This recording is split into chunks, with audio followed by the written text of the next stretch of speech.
MCR Pure Cotton Club, formals and casual shirts. குறைந்த விலை நிறைந்த தரம் தங்கள் தேவைகள் அனைத்தும் ஒரே இடத்தில் Jayachandran. Meenakshi Academy of Higher Education and Research. Admissions open. Apply online. Ramadoss அவர்கள் உங்களுடைய பெயரையும் குறிப்பிட்டு ஏற்கனவே நம்ம பதிவு பண்ண பேட்டியை பத்தி சொல்லியிருக்காங்க. பழகிறப்பையா ஒரு பதிவு போட்டிருந்தாரு. பதிவு நீங்க பார்த்துருப்பீங்க. இருந்தாலும் மறுபடியும் உங்களுக்கு கவனத்திற்கு படிப்பேன். அன்புமணி ஒன்று பேசவில்லை. இது வரைக்கும் அவரு தகப்பனும் மகனும் தான் நீர் அடித்து நீர் விலகாது மறுபடியும் கூடிக்கொள்வார்கள் என்றுதான் நான் நினைக்கின்றேன். கூடிக்கொள்ள வேண்டும், அதுதான் இயல்பானது. கூட்டணி சேருவதில் தகப்பனாருக்கும் மகனுக்கும் பிளவு இருக்கிறது. அன்புமணிக்கு போன தடவை ரொம்ப கட்டாயப்படுத்தி பிஜேபியோடு சேர்த்து விட்டார் அன்புமணி என்று சொல்லுகிறார். பிஜேபியோடு நீங்கள் சேர்வதை அவர் விரும்பவில்லை. பிஜேபியோடு சேர்வது என்பது ஏறத்தாழ ஒரு தற்கொலை முயற்சி.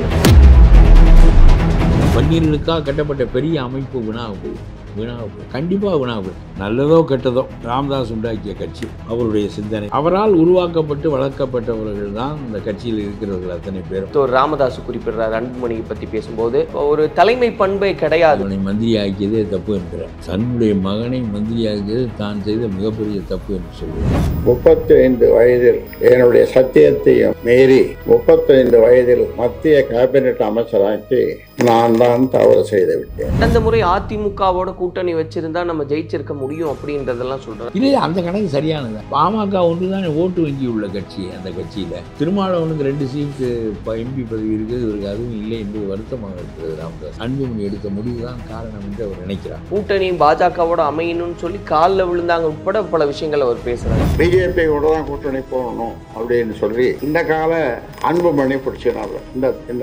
இந்த தொடைய அந்த பக்கம் அன்புமணி மனைவி சௌமியா.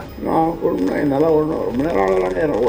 ஒன்றும் சொல்ல முடியல. பாஜகவோடு சேர்வது வெற்றிகரமானதில்லை என்று தெரிந்தும் இவர் அவர்களோடு சேர்கிறார்கள் என்றால் கையை அவர்கள் முறுக்கியதனுடைய விளைவுதான். ராமதாசனுடைய கொள்கையை நிறைவேற்ற நாங்கள் அதைத்தான் செய்ய போகிறோம் என்று நீங்கள் சொல்லும்போது ராமதாஸ் உயிரோடு இல்லாவிட்டால் இப்படி நீங்கள் சொல்வதற்கு பொருள் உண்டு. உங்களுடைய தோல்வியை ஒப்புக்கொண்டால் அது பெருமையாக வரலாற்று கருதப்படும், சிறுமையாக கருதப்படாது. கட்சியினுடைய பெரும்பகுதி உங்களுடைய கையிலே இருந்தாலும் கூட ராமதாசனுடைய முகம் இல்லாவிட்டால் காலப்போக்கில் அதனுடைய தன்மை என்ன என்று உங்களுக்கும் தெரிய வரும், அவருக்கும் தெரிய வரும். 40 ஆண்டுகளாக உருவாக்கப்பட்ட கட்சி, மத்திய அரசாங்கத்தில் மந்திரிகளாக இருந்தவர்கள் இப்பொழுது இந்த தடுமாற்றம் என்பது ஒரு பெரிய அரசியல் அமைப்பை கெடுத்துவிடும் என்பதுதான் என்னுடைய கருத்து. மோதலிலிருந்து யார் இறங்குவது? 2 பேரில் ஒருவர் இறங்க, ராமதாஸ் இறங்க வர. இன்னைக்கு குறிப்பா மருத்துவர் ராமதாஸ் அவர்களுடைய அந்த பேச்சு அப்படின்றது, ஏன்னா உட்கட்சிக்குள்ள ஏதோ அரசலும் புரசலுமா இருக்கு அப்படின்றதெல்லாம் கடந்து வெளிப்படையாகவே பகிரங்கமா பேசியிருக்காங்க. குறிப்பா ஒரு விஷயம், உங்களுடைய பெயரையும் குறிப்பிட்டு ஏற்கனவே நம்ம பதிவு பண்ண பேட்டியை பற்றி சொல்லியிருக்காங்க. அதில் இந்த பேட்டி தான் அது. போன மாதம் நம்ம அப்போ எப்படி இந்த சூழல் அப்படின்றது தான். தகப்பனும் மகனும் தான் நீர் அடித்து நீர் விலகாது மறுபடியும் கூடிக்கொள்வார்கள் என்று தான் நான் நினைக்கின்றேன். கூடிக்கொள்ள வேண்டும், அதுதான் இயல்பானது. இந்த கருத்தை இந்த பேட்டியின் அடிப்படையிலேயே அதில் என்னெல்லாம் நம்ம பேசியிருக்கோன்றதை எடுத்து உங்களுடைய கருத்துக்களையும் முன் வச்சு தந்தை மகனுக்கு ஒரு வேணுமா அப்படின்ற விதத்தில் நிறைய விஷயங்கள் உங்களுடைய பார்வையில் இன்றைக்கி நடந்த விஷயங்கள் எப்படி? இல்லை, இப்போ நான் என்ன நினைக்கிறேன்டா, அன்றைக்கு நான் சொன்னது தான் இன்றைக்கு என்னுடைய கருத்து. நீரடித்து நீர் விலகாது தகப்பனுக்கும் மகனுக்கும் நடக்கின்ற சண்டை உண்மையான சண்டை இல்லை, பிறகு அது ஒன்றுமில்லாமல் போய்விடும். ஆகவே இதை பெரிதாக கருதி கொண்டு இவர்கள் அணிவகுப்பார்களே ஆனால் அது பெரிய அரசியல் தவறாக போய்விடும். அது ஒரு பக்கம் இருக்கட்டும். நான் ஏற்கனவே இருந்த பேட்டியில் சொன்ன ஒரு கருத்தை தான் மீண்டும் நான் நிலைநாட்டுவேன். என்ன சொன்னேன் என்றால், நல்லதோ கெட்டதோ ராமதாஸ் உண்டாக்கிய கட்சி, அவருடைய சிந்தனை, it is his brain child. ஆகவே அவரால் உருவாக்கப்பட்டு வளர்க்கப்பட்டவர்கள் தான் இந்த கட்சியில் இருக்கிறவர்கள் அத்தனை பேரும், நீங்கள் உட்பட. நல்லதோ கெட்டதோ உங்களை அவர் தலைவராக்கினார், பிறகு உங்களை மந்திரி ஆக்கினார். உங்களை அவர் குறைவாக வைத்திருந்தார் என்று சொல்ல முடியாது. இப்பொழுது உங்கள் இருவருக்கும் இடையே என்ன வேறுபாடு என்று சொல்லுகிறார்கள் என்றால், பிஜேபியோடு நீங்கள் சேர்வதை அவர் விரும்பவில்லை. சென்ற தேர்தலில் அதிமுக தான் நம்மளுக்கு இயற்கையான கூட்டணி என்று அவர் கருதியிருக்கிறார். அதிமுகவோடு பேசி கொண்டிருக்கிறார். நீங்கள் ரொம்ப ரொம்ப ஒரு இது வலுக்கட்டாயமாக பிஜேபியோடு சேர்ந்து விட்டீர்கள் என்பது அவருடைய வருத்தம் என்பது பேச்சில் தெரிகிறது. பிஜேபியோடு சேர்வது என்பது ஏறத்தாழ ஒரு தற்கொலை முயற்சி தான். பிஜேபி இங்கே சரியாக ஊன்றிய கட்சி இல்லை, ஊன்றப் போகின்ற கட்சியும் இல்லை. ஏனென்றால் இந்த மண் எப்படி உருவாக்கப்பட்டதோ அதற்கு நேர்மாறான கொள்கைகளை உடையது பிஜேபி. பெரிய சிறப்பே என்ன என்றால், தமிழர்கள் திராவிட இனத்தின் ஒரு பிரிவினர் என்கின்ற கருத்தை நிலைநாட்டுகின்ற வகையில் தென்னிந்திய சபை என்று இருந்தது. சவுத் இந்தியன் ஃபெடரேஷன் என்று தான் பெரியார் வைத்திருந்த கட்சிக்கு முந்தைய கட்சிகளுக்கெல்லாம் பெயர். ஜஸ்டிஸ் கட்சி என்று சொன்னார்கள், தென்னிந்திய கட்சி என்று சொன்னார்கள், பார்ப்பனர் அல்லாதார் கட்சி என்று சொன்னார்கள். இப்படி ஒரு முகம் இல்லாமல் கட்சிகளின் பெயர்களை வழங்கின. தென்னிந்திய என்று மொத்தமாக புதாகரமாக விந்திய மலைக்கு தெற்கே உள்ள எல்லா மாநிலங்களையும் குறிப்பிட்டு அவர்கள் பேசினார்கள். இப்படிப்பட்ட நிலையில் பார்ப்பனர் அல்லாதார் அமைப்பு, தென்னிந்திய நல உரிமை அமைப்பு என்கின்ற பெயர்களையெல்லாம் விட்டுவிட்டு திராவிடர் கழகமாக அது உருவானது என்பது வரலாற்றின் மாபெரும் விஷயம். அதை பெரியாரும் அண்ணாவும் சாதித்து முடித்தார்கள். அப்படி சாதிப்பதற்கு மிகப்பெரிய காரணமாக இருந்தது உண்மையிலேயே கால்டுவெல் தான். கால்டுவெல்லினுடைய ஆராய்ச்சி நம்முடைய பழைய வரலாற்றையெல்லாம் ஊடுருவி கண்டறிந்து அந்த உண்மைகளை நமக்கு சொன்னதின் வழியாக நாம் தென்னிந்தியர் இல்லை, நாம் பார்ப்பனர் அல்லாதார் இல்லை, நான் பிராமின் என்று சொல்வது ஒரு பெருமையான சொல் அல்ல, அழுத்தமானது இல்லை. ஆனால் திராவிடன் என்று சொல்வது அழுத்தமானது, தமிழன் என்று சொல்வது அழுத்தமானது. இந்த பெயரை உள்ளடக்கி நம்முடைய பழைய வரலாற்றை நினைவுறுத்தி நம்முடைய பழைய நாகரிகத்தை முன்னுக்கு கொண்டு வந்து அவர்கள் இதை செய்தார்கள். இப்பொழுது கூட கமல் கூட இதில் பேசியிருக்கிறார். ராம்தாஸுக்கு வருகிறேன். கமல் கூட இதில் பேசியிருக்கிறார், தமிழ் ஈன்ற மொழி தான் கன்னடம் என்று. தமிழ் ஈன்ற மொழி தான் கன்னடம். அதற்கு நேர்மாறாக சீதாராமையா பேசுகிறார். நாங்கள் சுயம்புவாக தோன்றியவர்கள், நாங்கள் தமிழிலிருந்து தோன்றியவர்கள் இல்லை என்று சொல்கிறார். வரலாறு தெரியாதவர்களுக்கு நம்ம சீமான் மாதிரி சீதாராமையாவும் பேசுகிறார். சீமானுக்கு தெற்கும் தெரியாது வடக்கும் தெரியாது, அவர் அரைலூஸ் மாதிரி பேசுவார். திராவிடமும் தமிழும் ஒன்றுக்கொன்று எதிரானவை, நஞ்சு முறிவு மருந்தும் ஒன்றாகுமா என்று ஒரு முறை கேட்கிறார். தமிழிலிருந்து தோன்றிய மொழிகள் தான் அவையெல்லாம். ஆகவே கன்னடமும் கலிதெலுங்கும் கவின் மலையாளமும் துளுவும் உதரத்து உதித்தெழுந்து ஒன்று பெற ஆயிடினும் என்று மனோன்மணி சுந்தரம்பிள்ளை சொல்வது போல அந்த உண்மையை சொல்லிவிட்டு இன்றைக்கு பேக் அடித்திருக்கிறார் நம்முடைய கமலஹாசன்.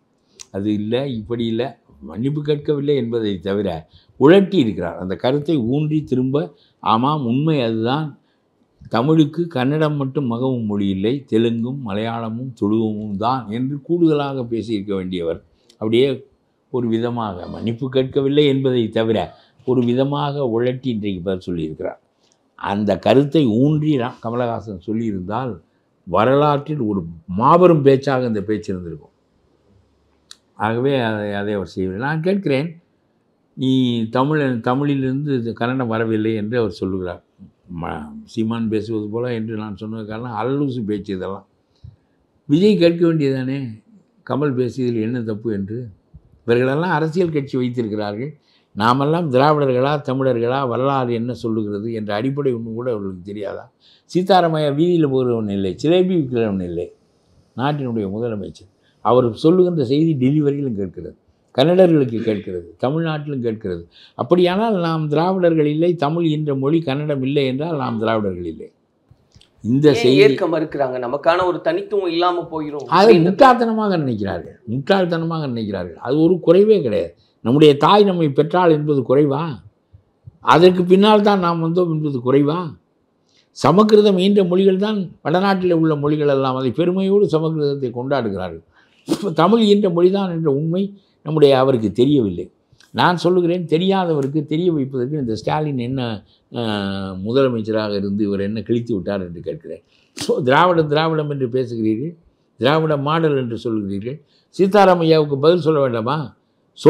சீதாராமையாவுக்கு நான் பதில் சொன்னால் எவனுக்கு கேட்கும்? நான் சொல்லுகிறேன், கமல் விட்ட இடத்திலிருந்து சொல்லுகிறேன், விட்டுவிட்ட செய்தியை சேர்த்து சொல்லுகிறேன். அது ஒரு வரலாற்று உண்மை. நான் காந்தியை பின்பற்றுகிறவன், தேசிய மனப்பான்மையில் வந்து தமிழ் இன மனப்பான்மைக்கு மாறியவன். ஆனால் நான் சொல்லுகிறேன், தமிழிலிருந்து கிடைத்த மொழிகள் தான் அவை என்று. சமஸ்கிருதத்துக்கும் அந்த பெருமை உண்டு, தமிழுக்கும் அந்த பெருமை உண்டு, பல மொழிகளை ஈன்ற பெருமை. ஆகவே நான் இந்த கன்னடத்திலிருந்து தமிழிலிருந்து கன்னடம் வரவில்லை என்று சொல்கிறார்களே, நீ என்பது தமிழ், நீ என்பது மலையாளம், நின் என்பது கன்னடம், நீவு என்பது தெலுங்கு. நீ என்பதற்கான சொற்கள் வேறலாம். நீவு என்பது தெலுங்கு, சரியா? இங்கே வருங்க, உச்சி பொழுது என்று நாம் சொல்வதை உச்ச சமயம் என்று மலையாளி சொல்வான். நாம் நீர் என்று சொல்வதை நீலு என்று தெலுங்கன் சொல்லுவான், வெள்ளம் என்று மலையாளி சொல்வான். சரியா? அதே மாதிரி நாம் தருக என்று சொல்வதை தரிக என்று மலையாளி சொல்லுகிறான். என்ன, 17ஆம் நூற்றாண்டு தான் மலையாளம் பிரிந்தது. அதற்கு முன்னாலேயே தெலுங்கும் கன்னடமும் பிரிந்து விட்டன. கன்னடத்தில் நான் என்பதை நானு என்கிறான், நீ என்பதை நீனு என்கிறான், அவன் என்பதை அவனு என்கிறான். என்ன வேறுபாடு?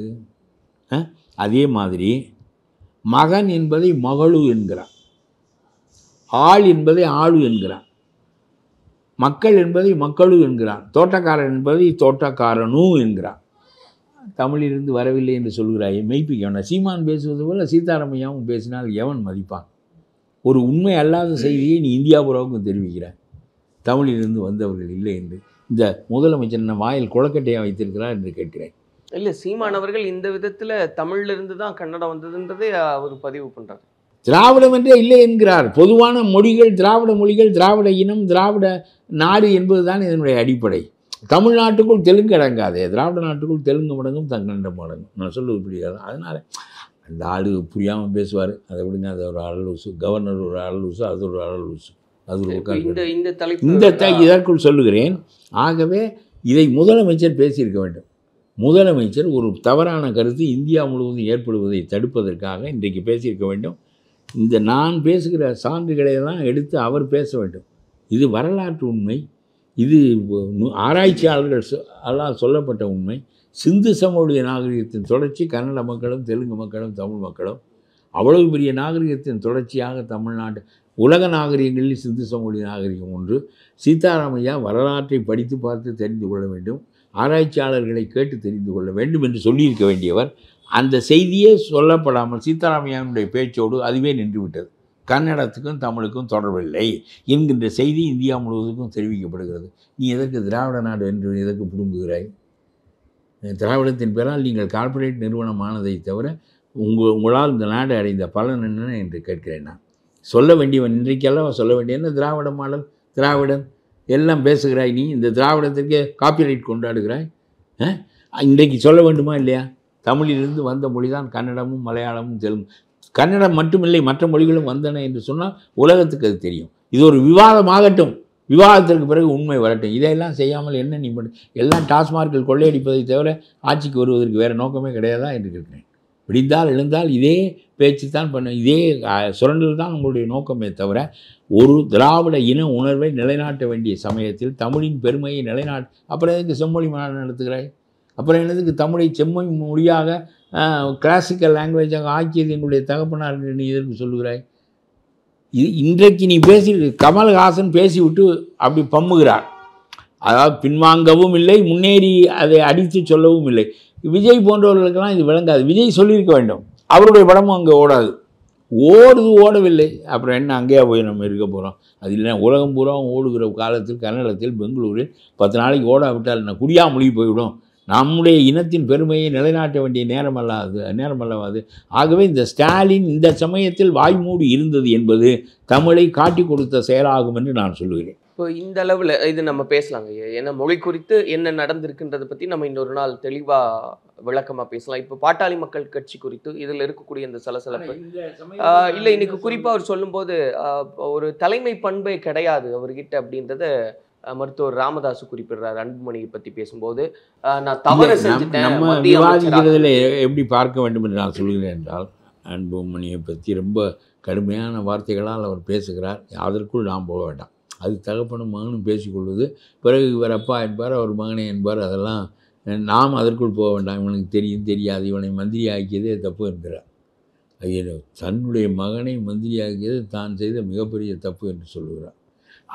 அதற்குள் நாம் போக வேண்டாம். நான் கடந்த முறை அதிமுகவோட கூட்டணி வச்சிருந்தா நம்ம ஜெயிச்சிருக்க முடியும் அப்படின்றதெல்லாம் சொல்றாரு. அந்த கணக்கு அப்படின்றத எப்படி பார்க்குறீங்க? இல்லை, அந்த கணக்கு சரியானது தானே. அந்த நீங்கள் வாக்குகளை கூட்டி பார்த்தால் பாமகவினுடைய வாக்குகளும் அதிமுக வாக்குகளும் சேர்ந்திருந்தால் அதிமுகவும் கூடுதல் பயனடைந்திருப்பார்கள், பாமகவும் பயனடைந்திருக்கும். அப்படி இல்லாமல் அண்ணாமலையோடு கையை முறுக்குகிறார்கள். அவர்கள் அதிகாரத்தை வைத்துக்கொண்டு அன்புமணியின் கையை முறுக்கி பாமக ஒன்று தான் ஓட்டு வங்கி உள்ள கட்சி. அந்த கட்சியில் பாஜக ஒரு 4-5 இது வைத்திருந்தான். இவனை கூட்டி கொண்டு போய் ஓபிஎஸும் தினகரனும் அங்கே சேரட்டும், அதை பற்றி ஒன்றும் இல்லை. அது ஓட்டு வங்கி இல்லாத கட்சி. இவர் சேர்ந்தது இவருடைய கட்சி ஆட்சி. திருமாவளவனுக்கு 2 சீட்டு எம்பி பதவி இருக்குது, இவருக்கு அதுவும் இல்லை என்பது வருத்தமாக இருக்கிறது ராமதாஸுக்கு. அதற்கு அன்புமணி எடுத்த முடிவு தான் காரணம் என்று அவர் நினைக்கிறார். இல்லை, என்ன நிர்பந்தம்? ஏன்னா கூட்டணி பாஜகவோட அமையணும்னு சொல்லி காலில் விழுந்தாங்க உட்பட பல விஷயங்கள் அவர் பேசுகிறார். என்ன நிர்பந்தம் இருக்கும் அவருக்கு? சொந்த நிர்பந்தம் என்று சொல்கிறார்கள். அதற்குள் நாம் போக வேண்டாம். நான் என்ன சொல்கிறேன் என்றால், அவ்வளவு கடுமையாக பாஜகவோடு சேர்வது வெற்றிகரமானது இல்லை என்று தெரிந்தும் இவர் அவர்களோடு சேர்கிறார்கள் என்றால், கையை அவர்கள் முறுக்கியதனுடைய விளைவு தான் அது. எல்லாரையும் கையை முறுப்பான், அவனுடைய இயல்பே தான்.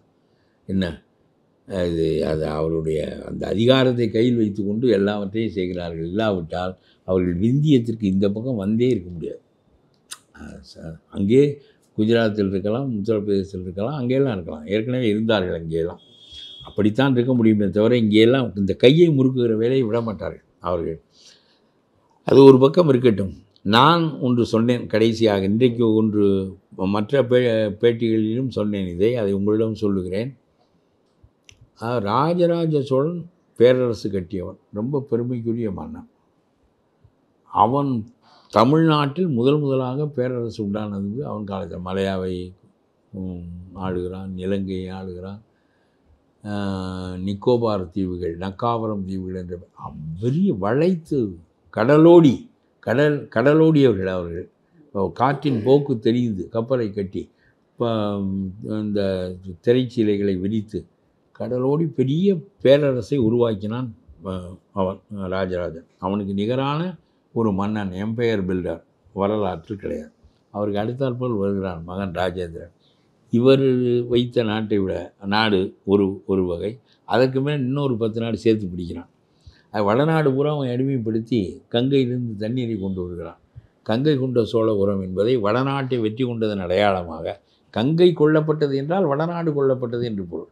முதுகிலே டின்ன கட்டி தண்ணியை கொண்டு வந்து அவர்களுடைய அப்படியெல்லாம் கொண்டு வந்து கங்கை கொண்ட சோழபுரம் என்ற ஊரை உருவாக்குகிறான். தந்தை தஞ்சாவூர் பெருவுடையார் கோயிலை உருவாக்கியால் இவர் கங்கை கொண்ட சோழபுரம். பெருவுடையார் கோயிலை அச்சடித்து இவன் ஒரு கோயில் கட்டுகிறான். அதே கோயில், அதே மாதிரி, அதே கோபுரம், அதே பெருவுடையார், ஒன்றிலும் வேறுபாடு இல்லை, நந்தி கூட வேறுபாடு இல்லை. அதை கட்டுகின்ற போது இந்த மகன் நினைக்கின்றான், அவனை விட இப்பொழுது இவன் பேரரசன் கூடுதலாக. ஏனென்றால் நாடு இன்னும் கூடுதலாக சேர்ந்திருக்கிறது. இவன் பெருவுடையார் கோயிலை விட கூடுதலாக கோபுரத்தை அமைக்கலாம், பெருவுடையாரை விட பெரிய லிங்கத்தை உருவாக்கலாம், பெரிய நந்தியை உருவாக்கலாம். பார், என்னுடைய தகப்பன் செய்தது இவ்வளவு பெரிய அளவு என்றால் அதனையும் விட கூடுதல் பெரிய அளவை நான் அடைந்தேன் என்று காட்டி கொண்டிருக்கலாம். ஆனால் அவன் வியந்து நிற்கின்றான் தன் தகப்பனுடைய திறமையை குறித்து. அதனாலே கட்டுகின்ற அதே கோயிலை அளவில் சிறிதாக கட்டுகிறான். ஏனென்றால் நான் அவனுக்கு கீழே தவிர நான் அவனுக்கு மேலே என்று வரலாறு கருதக்கூடாது, மக்கள் கருதக்கூடாது. நீங்களெல்லாம் அவனை விட கூடுதலான பிரதேசத்தை நான் ஆண்டேன் என்று சொன்னாலும் நான் என் தகப்பனுக்கு அடங்கிய மகன்தான், அவனுக்கு கீழ்ப்பட்ட மகன்தான், அவனையே எல்லாமாக நினைக்கின்ற மகன்தான் என்று கருதி அதை உலகத்துக்கு சொல்வதற்காக கங்கை கொண்ட சோழபுரத்தை அதே அச்சில் அளவில் சிறிதாக கட்டுகிறான். ராஜராஜ சோழனுக்கு கீழே தான் நான் என்பது அவன் சொல்ல வந்த செய்தி. அது பெருமையாக கொள்ளப்படுகிறது. தகப்பனை அவ்வளவு பெரிதாக நினைக்கின்றானே என்ற செய்தி. ஏன்னா அவன் அடித்தளம் அமைத்தவன், அடித்தளம் அவன்தான் அமைத்தான். பில்டர் அவன்தான், பில்டர், எம்பையர் பில்டர். அதுபோல் பார்ட்டி பில்டர் ராமதாஸ் தான். நீங்கள் அதனாலே என்ன சொல்கிறேன் என்றால், அவரை விட கூடுதல் பிரதேசம் உங்களுக்கு இருந்தாலும் ராமதாஸினுடைய கொள்கையை நிறைவேற்ற நாங்கள் அதைத்தான் செய்ய போகிறோம் என்று நீங்கள் சொல்லும்போது, ராமதாஸ் உயிரோடு இல்லாவிட்டால் இப்படி நீங்கள் சொல்வதற்கு பொருள் உண்டு. ராமதாஸை வைத்துக்கொண்டு ராமதாஸை நீக்கிவிட்டு ராமதாஸினுடைய கொள்கைகளை நாங்கள் நிறைவேற்றுகிறோம் என்று சொல்வது பெருமையான ஒரு சொல் அல்ல.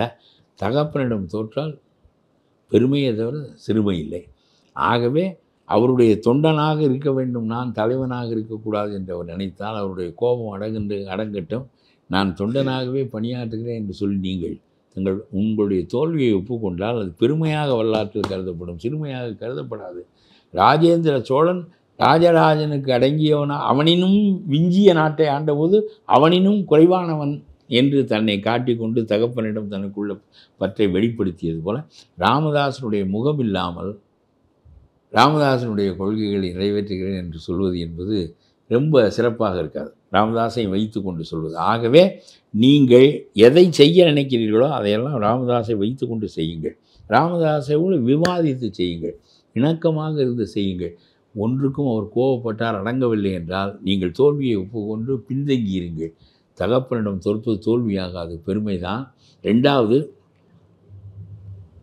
அந்த கட்சியினுடைய பெரும்பகுதி உங்களுடைய கையிலே இருந்தாலும் கூட ராமதாஸனுடைய முகம் இல்லாவிட்டால் காலப்போக்கில் அதனுடைய தன்மை என்ன என்று உங்களுக்கும் தெரிய வரும், அவருக்கும் தெரிய வரும். அதுவே ஒரு விஷயம். ஒரு அண்மை செய்திங்கய்யா, இப்போ வந்து அன்புமணி அவர்கள் என்ன சொல்லியிருக்காருன்னா, யாரும் நிர்வாகிகள் கட்சி சம்மந்தப்பட்டவர்கள் என்னை வந்து நான் சொல்கிற வரைக்கும் பார்க்க வேண்டாம் அப்படின்னு ஒரு அறிவிப்பை வெளியிட்டிருக்கிறதா சொல்கிறாங்க கட்சி வட்டாரத்துக்குள்ளே. இந்த அளவில் நீங்கள் சொன்ன மாதிரி தந்தையே ஜெயிக்கணுன்றது இல்லை, அதுதான் அழகாக இருக்கும் அப்படின்றது தான் தமிழ் சொல்லக்கூடிய ஒரு வழியாக இருக்குது. அதை அவர் புரிஞ்சுக்குவார், அவர் அதை உணர்ந்துருவார் அப்படின்றத பார்க்குறீங்களா? எப்படி இருக்கும்? ஏன்னா பாமகவினுடைய எதிர்காலம் சார்ந்தது இல்லையா? எல்லாம் அதெல்லாம் போர் சமூகங்கள். தகப்பனுடைய போர்க்குணம் மகனிடமும் இருக்கும். எனக்கு தெரிய ரொம்ப இந்த முனைப்பு ரொம்ப அதிகமாக வெளிப்படுகின்ற 2 சமூகங்களை நான் வாழ்க்கையில் பார்த்துருக்கேன். ஒன்று தெற்கே தேவர்கள், இன்னொன்று வடக்கே வன்னியர்கள். 2 பேரும் போர் சமூகங்கள். அதனாலே அந்த முனைப்பு, அந்த பிடித்த பிடியில் இருக்கின்ற தன்மை, இதெல்லாம் அவர்களுக்குள்ள குணங்கள். அதனாலே நான் சொல்லுகிறேன், தந்தை பெருமைக்குரியவர் தான், ஒன்றை உருவாக்கியவர் தான், தோற்றுவித்தவர் தான், ஃபவுண்டர் ஆஃப் எ பார்ட்டி. ஆகவே நீங்கள் தோல்வியை ஒப்புக்கொள்ளுங்கள், அவர் உங்களை தேடி வருவார். அது நெகிழ்ச்சியை அளிக்கும். அது தோல்வியாக கருதப்படாது, பெருமையாக கருதப்படும். அதன் மூலம்தான் இந்த கட்சியை காப்பாற்ற முடியும். தவிர ஆளுக்கு ஒரு பக்கமாக பிடித்து இழுத்தால் அவரும் விடமாட்டார். அவருக்கு தெரிகிறது 8 பேர் தான் என்னோடு இருக்கிறார்கள், 100 பேர் அவனோடு இருக்கிறார்கள் என்று தெரிகிறது. தெரிந்தாலும் விடமாட்டார். அதுதான் அவருடைய இயல்பு. Seasoned politician. எதற்கு அவர் வாழ்கின்ற போது கடைசி நாள் வரையிலும் அவருடைய கருத்துக்களை கேட்டு நாம் பயன்பெறுவதை விட்டு என்ன அதுதான் என்னுடைய கருத்து. ஆகவே அன்புமணி தான் தளர்ந்து, நீங்கள் தோற்றுவிட்ட ஸ்டாலினிடம் தோற்கக்கூடாது, பிறரிடம் தோற்கக்கூடாது. தகப்பனிடம் தோற்றால் அது பெருமை குறைவானதே இல்லை, பெருமையானதும் கூட. நெகிழ்வார் ஒரு நாளைக்கு. அப்படி நெகிழும்போது மீண்டும் இறுக்கமான உறவு ஏற்படும். அப்பொழுது அந்த கட்சி முழுமையாக காலப்போக்கில் உங்களிடம்தான் வரும். ராஜராஜ சோழனுக்கு பிறகு ராஜேந்திரன் தான் ஆள முடியும். ஆனாலும் கூட ராஜேந்திரன் தகப்பனுக்கு கீழே தன்னை கருதி கொள்ளுகின்ற அந்த பெருந்தன்மை வரலாற்றில் பெரிய அளவுக்கு பேசப்படுகிறது. இப்போ ஆனால் எதிர்வரும் காலத்தில் என்ன இந்த தேர்தலும் நெருங்கி வரக்கூடிய சூழலில் இவ்வளோ ஒரு இது கொஞ்சம் சிரமம் தான். ஒரு 40 ஆண்டுகளாக உருவாக்கப்பட்ட கட்சி, மத்திய அரசாங்கத்தில் மந்திரிகளாக இருந்தவர்கள், என்ன வாஜ்பாய் அரசில் மற்றவற்றிலெல்லாம் மந்திரிகளாக இருந்திருக்கிறார்கள். தாழ்த்தப்பட்ட மனிதர்களெல்லாம் மந்திரிகளாக பாமக சார்பில் ஆக்கியிருக்கிறார்கள். எவ்வளவோ காரியங்களால் நடந்திருக்கின்றன. இப்பொழுது இந்த தடுமாற்றம் என்பது ஒரு பெரிய அரசியல் அமைப்பை கெடுத்துவிடும் என்பதுதான் என்னுடைய கருத்து. ஆகவே இந்த மோதலிலிருந்து யார் இறங்குவது? 2 பேரில் ஒருவர் இறங்க. ராமதாஸ் இறங்க வரா? ராமதாஸ் இறங்கினால்தான் பெருமை இல்லை, அன்புமணி இறங்கினால் பெருமை. தகப்பனிடம் தானே தோற்கிறார் அவர். அதில் என்ன குறைவு? அவரை விட்டு விலகி போகிறாரா? அவருடைய கருத்திலிருந்து விலகி போகிறாரா? ஒன்றும் கிடையாது. கொஞ்ச நாளைக்கு அமைதியாக இருந்தால் நெகிழ்ந்து தானாக, நான் தொண்டனாக பணியாற்ற வேண்டும் என்று தான் நீங்கள் விரும்புகிறீர்கள், நான் தொண்டனாக பணியாற்றுகிறேன் என்று சொன்னாலே பெரிய மாறுதல் ஏற்பட்டுவிடும். என்ன, அவர் கொஞ்ச நாளைக்கு நடத்தட்டுமே, எல்லாரையும் கூப்பிடட்டும், நடத்தட்டும், கூட்டி சேரட்டும், எல்லாம் பண்ணிட்டோம். இன்னும்ப்பா என்னாலே முடியலப்பா, இதுக்கு மேலே ஓட்ட முடியலப்பா அந்த குதிரையை, நீ வாப்பா என்று சொல்லுகின்ற நேரம் வரும். ஆக இப்பொழுது மோதினால் கடைசியில் வன்னியர்களுக்காக கட்டப்பட்ட பெரிய அமைப்பு வீணாக போயிடும். கண்டிப்பாக வீணாக போயிடும். ராமதாஸை வைத்து கொண்டு ராமதாசனுடைய கொள்கைகளை நிறைவேற்றுகிறேன் என்று சொல்வது அது எடுபடாது. அதனாலே நீங்கள் பெருந்தன்மையாக இருக்கிறது, ராமதாசனுடைய கொள்கைகளை நிறைவேற்றி தான் நான் வந்திருக்கிறேன் என்று சொல்வது. ராமதாஸை புறக்கணித்து விட்டு ராமதாசனுடைய கொள்கைகளை நிறைவேற்றுகிறேன் என்று சொல்வது அது பெரிய அளவுக்கு ஒட்டாது. ஆகவே நீங்கள் தாழ்ந்து கொடுங்கள், இறங்கி போங்கள். தகப்பனிடம் தோற்பது தோல்வி இல்லை, மீண்டும் நல்ல நிலைமை ஏற்படும். நெகிழ்ந்து அவர் உங்களிடம் வருவார். நன்றிங்க. நிறைய கருத்துக்கள் கொடுத்துருக்கீங்க. கடந்த முறை நம்ம கலாட்டாவில் நீங்கள் சொல்லியிருந்த அந்த செய்திகளை செவிமடுத்திருந்தாங்க. மீண்டும் அந்த செவிமடுத்து அந்த செய்தியை ஏத்துக்குவாங்கன்னு பார்க்கலாம், என்ன நடக்குதுன்னு பொறுத்திருந்து. நன்றி. MCR Pure Cotton Club, formals and casual shirts.